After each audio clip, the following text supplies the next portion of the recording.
Well, that's what I was saying.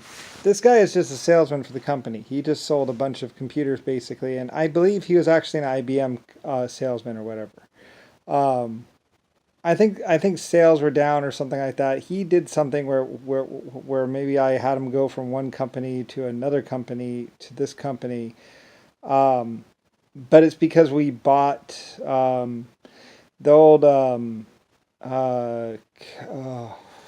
what's it? Um, Commodore. Commodore was a computer company for the government basically, and that's what really ratted them out. They were trying to say that number one, he sold all these computers. Well, it was kind of like a government contract, and the government didn't use those computers for one thing. For another thing is that he supposedly bought Commodore or something like that, or started Commodore. The only problem is that Commodore was basically an IBM or a government offshoot. It's Commodore, as in Commander, basically the Commodore computer system, pretty much, which is basically a supercomputer, pretty much, that took up a basement or something like that. And it was a top secret research project or whatever, blah blah blah, or basically a project, pretty much, and was not for sale. That's like saying you bought the government. You can't do that. Anyway, though, there's a whole bunch of problems with their story. This guy is just a salesman, and didn't have that much money to buy the whole company and had nothing really to do with the company. So anyway, just probably Bill Gates basically or someone screwing around. Anyway, he was a salesman for the company and he sold a bunch of computers, I think, or had a bunch of something earlier. Anyway, though, yes, he still had a fair amount of money. He could buy stuff and do stuff. I mean, those companies really weren't for sale. That's like saying you bought China. Um, I mean, you can't buy China. It's not for sale.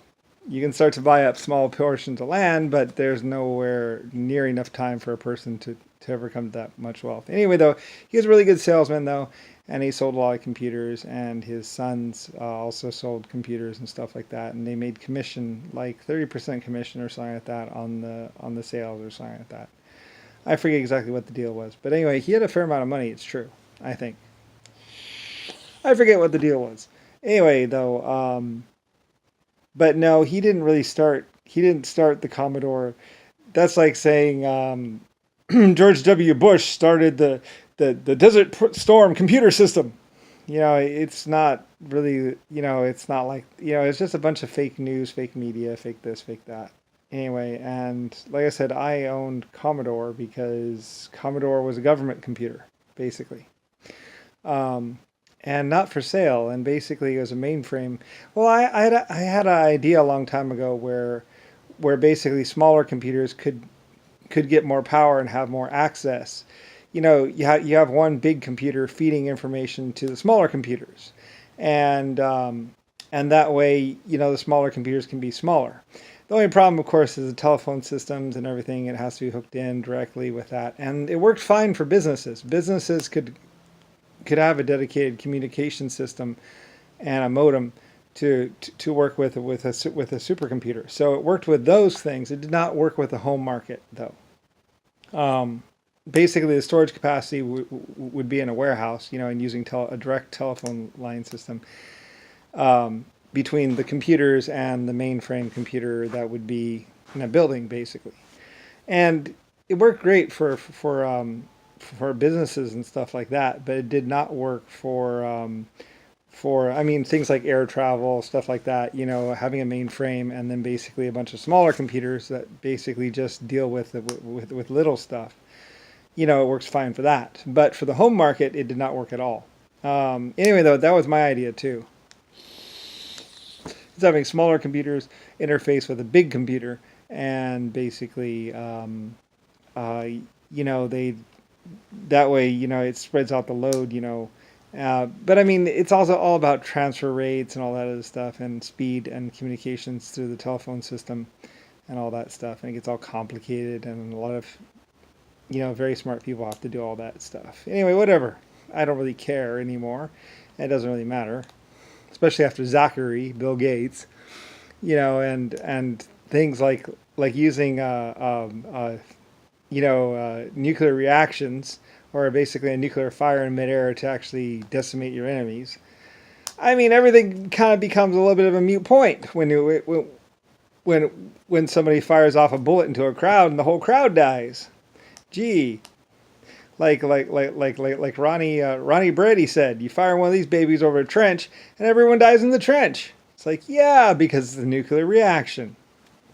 It takes a fairly kind of a big bullet to do that, although I think you can make them pretty small though. Very dangerous. Anyway, though, yeah, so kind of all became a mute point at some point in time. Anyway, though, but he's just a salesman and he sold a lot of computers, blah, blah. Somebody tried to help him, or he tried to buy a company or something, steer it in the right direction, basically the direction I want it to go in, maybe. I don't really know. I don't really give a crap anymore. You know, between Bill Gates, Zachary, and firing off a gun into a woman's, VJ, and seeing how far it goes up her body, you know, that, and getting high on hallucinogens or whatever. I don't really know what they were doing inside that teletype room for 17 hours. Later on, they were trying to hunt down the Irish police department, the Irish police officers that had captured them and written the reports on Zachary and Corey, or Zach Corey. Anyway, it's the same person basically, or whatever. I don't really know. Ask the Irish about it.